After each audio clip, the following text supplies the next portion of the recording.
Wow, ganito pala yung tsura sa loob ng airplane. Hi ma'am, welcome to Kifi Airlines. Irishay mashe.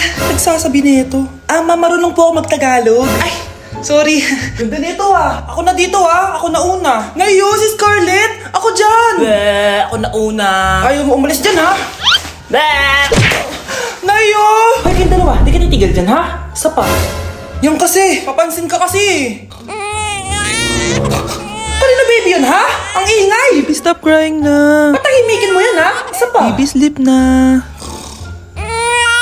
Asan na yan? Ako mo sa baby ko! Yung anak ko! Ay, ito na talaga yun. Iiwan ko na ang Pilipinas. Bye, Philippines! Hello, Boracay! Nay, nagugutom na ako. Mahal yung pagkain dito, anak. Sige na, Nay. Nasusuka na ako.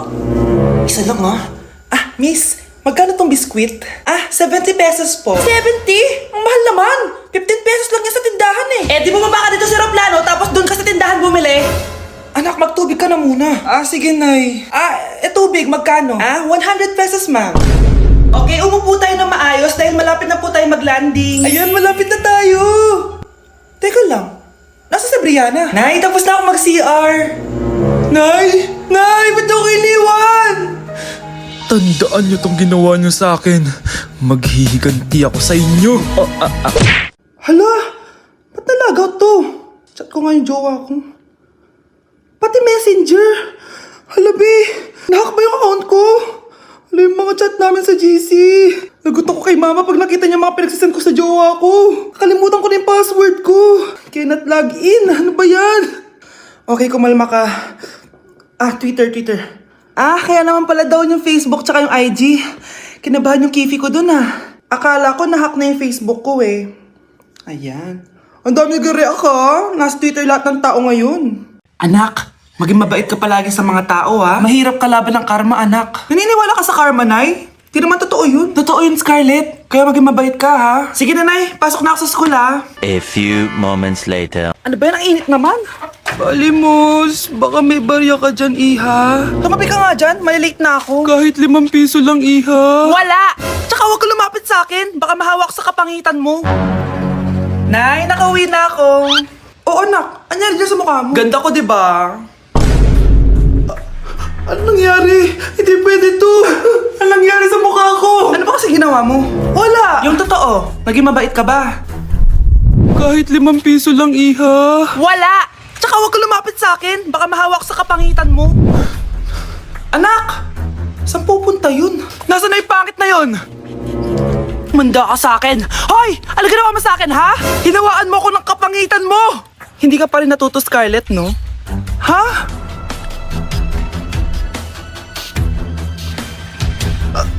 Nay! O ano? Naniniwala ka na ba sa karma, Scarlett? Ayan na nakukuha mo sa mga panlalait mo. Nay, sorry na. Alisin mo na to nasa mukha ko. Sige, next year.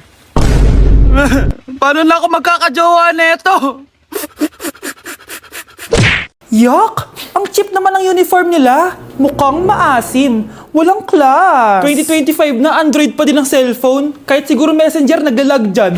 Ang ganda nga ng uniform, ang sasama naman ng ugali. Naka-iPhone ka nga, talo ka pa din naman sa ML. Ipabuhat yarn. Ang baho siguro ng classroom nila, no? Tapos nag-aagawan pa sa electric fan kasi wala naman silang aircon. Feel ko pinapalo sila ng teacher nila kapag nagkakamali sila. Ang boring siguro sa classroom nila. Mas masaya pa rin talaga sa public school, no? Balita ko mga korap mga magulang niyan, kaya madaming pera. May araw din kayo, men. Nakatikim na kaya sila ng steak? Feel ko hindi nila afford.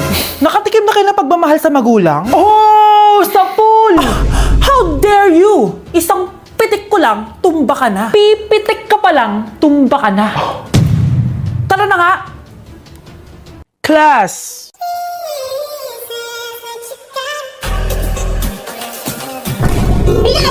Good morning, Fox. Ako pa nga dapat yung magtanong sa'yo Pinahan mo ko talaga ako. Ang kapal ng mukha mo, Pinay! Pinay! Hindi ka na sabi. Oh, you could say that. Going back to Honolulu just to get that Maui Wowie. That Maui. Sa tuktok yan, sa tuktok.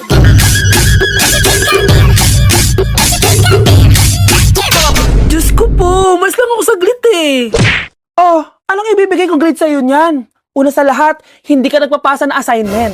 Pangalawa, hindi ka nakikipag-participate sa klase. At higit sa lahat, inalis ka na ng research leader mo dahil ang gusto mo lang daw iambag ay ang face card mo. Ayan tuloy na decline. Wala akong choice, ibabagsak kita. Ma'am, wag mo naman ako ibagsak. Papatayin ako ng mga magulang ko. Please, ma'am. Okay lang yan, nak. Mag-repeat ka na lang. Kaya naman, mag-ingay para sa paborito nating Mars, si Scarlett!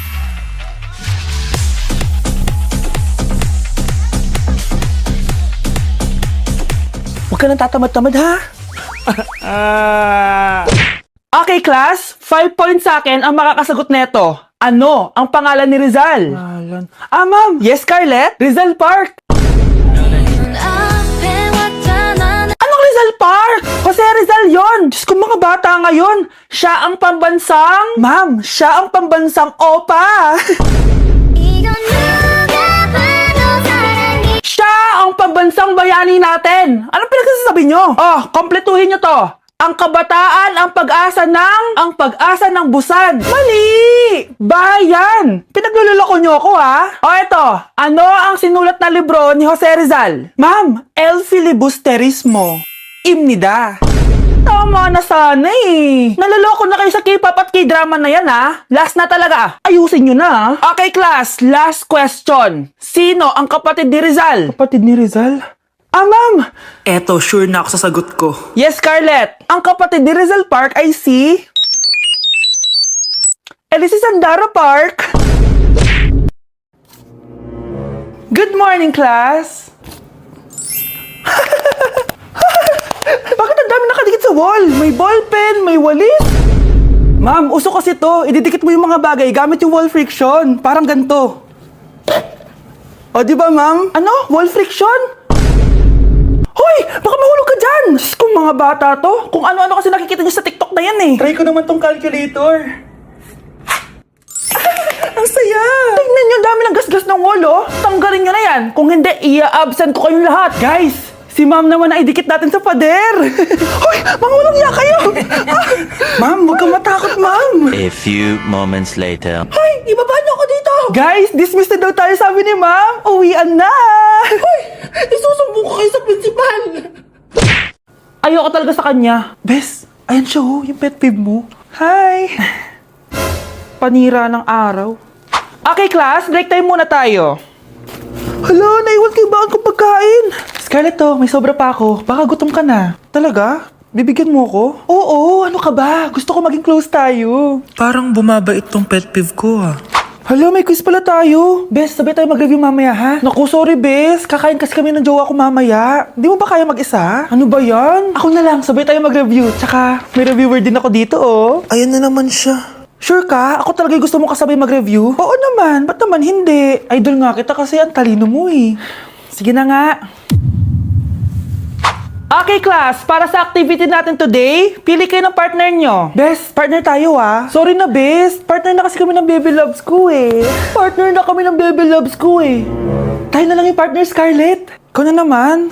Buti ka pa. Gusto mo ako makapartner. Ayan, perfect. Partner kayo ng pet peeve mo. Ha? Best, pet peeve mo pala ako? After mo siraan sa amin yan, BFF na kayo ngayon? Samantha. Samantha, magpapaliwanag ako. Oh, ba't nandito ka? Pet peeve mo ako, di ba? Umalis ka na. Oo, pet peeve kita. Dati. Kasi ang sungit mo sa akin eh. Tapos palagi mo ako iniinis. Alam mo kung bakit? Kasi gusto kita. Ha? Wala, never mind. Samantha! Nandito ako sa Japan at kakain tayo kasi di ako makatulog, guys. Time check, 1 AM na. Imbis na natutulog, kakain tayo. Buti na lang talaga sobrang lapit lang ng Family Mart sa hotel namin. Ito yung hotel namin, tapos ito lang yung Family Mart. Diba sobrang lapit? Sobrang daming pwedeng bilhin, oh. Daming onigiri, oh. Kuha tayo neto. Mukhang masarap tong chicken and vegetables. Hindi naman ako sobrang gutom. May mga gusto lang ako itry. Kuha tayo netong favorite kong drink. Try naman natin tong blueberry na flavor. Tapos ganito din yung Yakult nila dito. Actually, pampatulog pala to. Akala ko Yakult talaga siya. Ito muna muna bibilin ko dito. Hanap tayo ng 7-Eleven. Eto guys, may nahanap ako 7-Eleven. Parang masarap to oh. Mukha siya lasagna. Tikman natin. Dito na lang natin siya kainin sa labas. Parang fantasy din kumain dito sa kalsada nila. Sobrang safe dito sa Japan, promise. Unahin na natin tong sushi. Alam nyo ba, kahit maglakad kayo mag-isa dito, sobrang safe, promise. Walang mga haras sa inyo. Walang kriminal, ganyan. Kaya ang sarap maglakad sa labas kasi alam mong safe ka, di ba? Tapos, sobrang babait pa ng mga Japanese. Swear. Pero sabi naman ng ibang Japanese, parang mas lang nila yon, pero ang totoo, ginajudge ka nila. Pero at least, di ba, mabait sila. Di kagaya na pumunta ako ng Hong Kong, sobrang susungit ng mga tao, sisigawan ka pa. Kapag may hinahanap ka, talagang tutulungan ka nila. Tapos palagi sila nakasmile. Kaya promise, Japan talaga yung favorite country ko. Last bite. Okay, next natin itong parang lasagna. Guys, sobrang bango. Sobrang sarap ng itsura niya. Tikman na natin. Ang sarap! Ito din yung gusto ko sa Japan. Sobrang sarap ng mga pagkain nila. Like, promise. Wala pa kami natitikman dito sa Japan na hindi masarap.